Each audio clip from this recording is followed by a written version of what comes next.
કુખ્યાત બુટલેગર ફિરોઝ ઉર્ફે ફિરોઝ સહિત ફ્રૂટવાલા સામે ગાડીઓ કસવામાં આવ્યો છે। બુટલેગર ફિરોઝના ગેરકાયદે મકાનમાં એસએમસીએ ડિમોલિશનની કામગીરી હાથ ધરી છે। શહેર ક્રાઇમ બ્રાન્ચના ડીસીપી અને પીઆઈ સહિતની ટીમ ઘટના સ્થળે હાજર રહી ડિમોલિશન કર્યું હતું। બુટલેગર ફિરોઝ ફ્રૂટવાલા સામે 49 જેટલા ગુના અત્યાર સુધીમાં નોંધાઈ ચૂક્યા છે। આરોપીને પોલીસે 12 વખત પાસામાં પણ ધકેલ્યો છે। તો પહેલેથી જ ગુનાહિત ઇતિહાસ ધરાવે છે અને આ બુટલેગર સામે હવે કડક હાથે કાર્યવાહી હાથ ધરવામાં આવી રહી છે અને જે ગેરકાયદે બાંધકામ તેણે કર્યા હતા તેની પર બુલડોઝર ફેરવી દેવામાં આવ્યું। આપણે જણાવ્યું કે બુટલેગર ફિરોઝના ગેરકાયદે મકાનમાં એસએમસીએ આ કાર્યવાહી શરૂ કરી। એટલું જ નહીં, આ બુટલેગર ફિરોઝ ફ્રૂટવાલા તેની સામે અત્યાર સુધીમાં કુલ મળીને 49 જેટલા ગુના નોંધાયેલા છે। પાસા હેઠળ પણ 12 વખત તેની સામે કાર્યવાહી થઈ છે। હવે વધુ વિગતે વાત કરવા જોડાઈ રહ્યા છે ટીવી9 સંવાદદાતા બલદેવ સુથાર। બલદેવ, ફિરોઝની આખી ક્રાઇમ કુંડલી જોઈએ તો તેમાં અનેક વખત તેની સામે કાર્યવાહી પણ થઈ છે, ગુના પણ દાખલ થયા છે।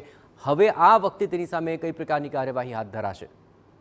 મહત્વની વસ્તુ એવી છે કે સુરત પોલીસ દ્વારા અલગ અલગ વિસ્તારોમાં અલગ અલગ જે માથાભારે ઇસમો છે, બુટલેગરો છે, જે બીજા આરોપીઓ છે તેમની સામે જે ગાડીઓ છે તે પોલીસ દ્વારા કસવામાં આવી રહી છે અને છેલ્લા ઘણા દિવસોથી જે ગુજરાત પોલીસ દ્વારા અલગ અલગ શહેરોની અંદર જે ડિમોલિશનની જે કામગીરી કરવામાં આવી રહી છે, ત્યારે સુરતના જે લિસ્ટેડ બુટલેગર એટલે કહી શકાય છે કે ફિરોઝ ફ્રૂટવાળા નામનો જે વ્યક્તિ છે તેના દ્વારા 49 જેટલા ગુનાને અંજામ આપી ચૂક્યો છે। એટલે કે 49 જેટલા જે ગુના છે અલગ અલગ પોલીસ સ્ટેશનના અંદર અલગ અલગ જિલ્લાઓની અંદર તેના વિરુદ્ધ જે નોંધાઈ ચૂક્યા છે અને તેને લઈને હાલમાં જે સુરત ક્રાઇમ બ્રાન્ચની જે ટીમ હતી છેલ્લા ઘણા દિવસથી સતત જે તપાસ કરી રહી હતી અને આખરે જે લિસ્ટેડ બુટલેગર છે ફિરોઝ ઉર્ફે જે ફિરોઝ ફ્રૂટ જે તે પોતાનો જે ઘર જે વિસ્તારમાં રહે છે તે વિસ્તારની અંદર તેના જે કેટલોક જે ભાગ ડેમોલિશન કરવાની જે કામગીરી હતી સુરત મહાનગરપાલિકાની ટીમને સાથે રાખી અને સુરત ક્રાઇમ બ્રાન્ચની ટીમ હતી તે ઘટના સ્થળે પહોંચી હતી અને જે ડિમોલિશનની જે કામગીરી કરવામાં આવી હતી જે રીતે માહિતી મળી રહી છે તે પ્રમાણે ફિરોઝ ફ્રૂટ સામે અલગ અલગ 49 જેટલા જે ગુના નોંધાયા છે અને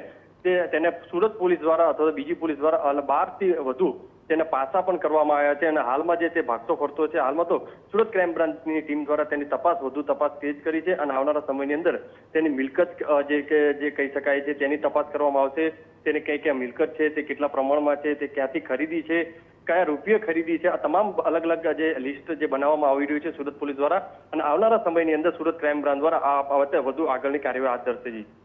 બિલકુલ બલદેવ, તમામ ગતિવિધિઓ પર આપ નજર રાખતા રહેજો। તો આખરે આ ગેરકાયદે બાંધકામ અત્યારે એસએમસી દ્વારા તોડી પાડવાની કામગીરી હાથ ધરાઈ રહી છે અને બુટલેગર સામે આનાથી પણ વધારે કડક હાથે કાર્યવાહી હાથ ધરાશે।